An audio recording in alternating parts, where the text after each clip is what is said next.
Oh my God, I just had the craziest dream. It was like all these rich people in a big, tall, really, really air-conditioned building. Like, they gave a shit about every single word I said and everything I did. And then at the end of the day, like, all my days and interactions were projected onto a glowing box, and it was piped into people's homes, but like, well, at the same time, like, it was everywhere, but really, like, nobody watched it. It was crazy.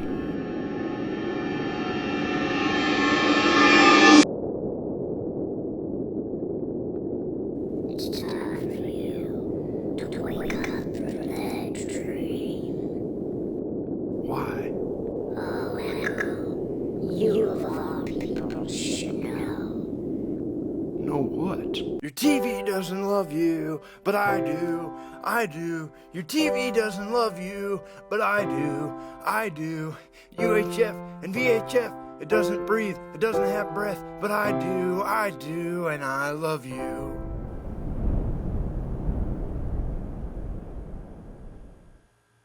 Dude, if you're ever in Los Policios during Halloween time, you gotta check out Ed's Doom Tomb. I mean, you know, I'm not gonna lie to you, there's a lot of options in this town as far as haunted houses go. And, you know, some of the homemade ones are pretty cool, you know, go into some dude's garage, spin around, get a fright for 75 cents, but as far as like the professional grade ones go, like I can't in all good faith recommend any of the others, because, you know, I've just heard too many weird stories. Like, you know, I don't mean to throw anyone in particular under the bus, but Rory's torture chamber got shut down last year because any fully flowered woman who went through there, you know, left feeling violated. So, you know, they found out later that there were kids sneaking in the back door and weren't even working there, just smearing makeup on their face so they could get a grab of the goodies.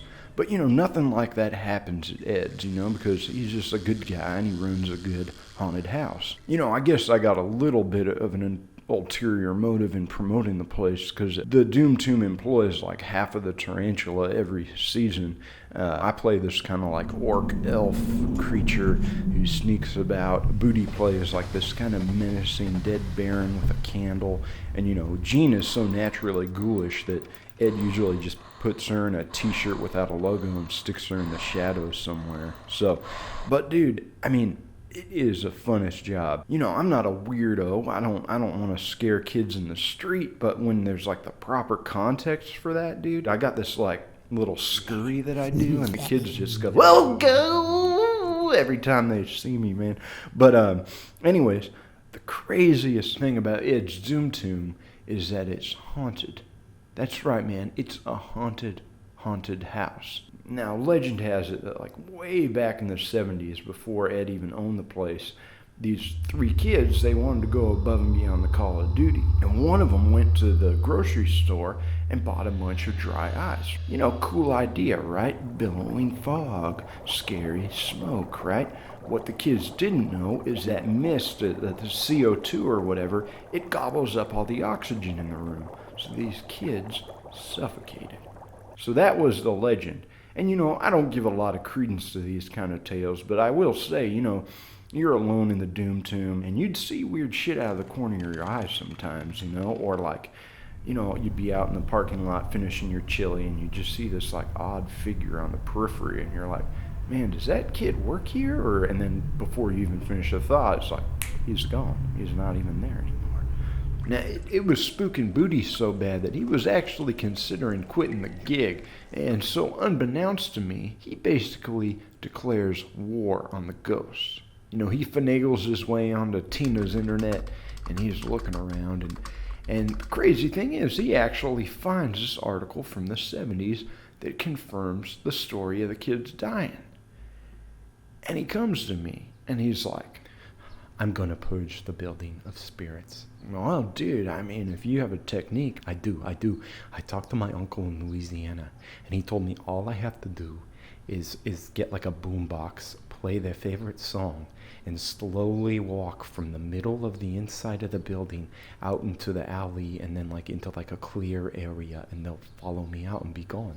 I mean, that's kind of a good idea in theory, but there's like 10 million songs. Like, how you gonna figure out their favorite, you know? Well, that's the thing. I got the information. What do you mean? I got the information online. All their parents still live right here in town. What? Dude, those parents went through the worst tragedy a human can, man. You can't go bug them with weird questions about their ghost kids. That's insane. Well, it might sound insane to you, but it's what I'm doing. And I hate to say it, man, but this conversation got hotter and hotter, and then it's a fight on fire, and Booty's saying, I'm going to do whatever the hell I want, storming away, and I'm just like, oh, shit, you know? I do not want him ruining these parents' day. So I go out for a walk, you know, just to calm down, and I'm thinking, what can I do? You know, I'm actually saying that out loud to myself. What can I do? You know, and I'm right on the verge of giving up when I walk past Tin's junk shop, and some of the junk catches my eye, and I start staring at it. Oh, I love that moment when I come up with an idea.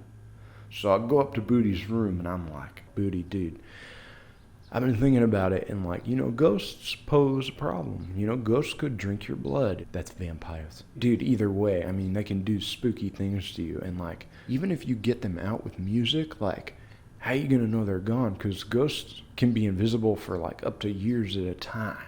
Okay, so? So, dude, instead of getting rid of them, you gotta just protect yourself, man. I can't believe I didn't think of this before. Think of what? My ghost amulet. You can wear it. So, you know, Booty's a fairly intelligent kid, so he didn't believe that I just had a ghost amulet all of a sudden. I had to sit there convincing the kid of it for 25 minutes, spinning this epic tale about where this amulet came from, what each little stone meant and did, and man, by the end it was like I could have written a goddamn novel.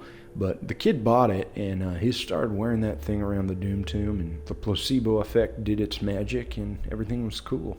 I mean, in fact, the thing made him look so damn handsome that, like, as we were, like, packing up the last day, you know, folding up rubber bats and whatnot, this cute witch girl comes over and gives Booty her phone number. Of course, Booty never called her because he's got that all-too-common affliction that goofy guys got, where he'd rather stare at a 10 than waltz with a 7.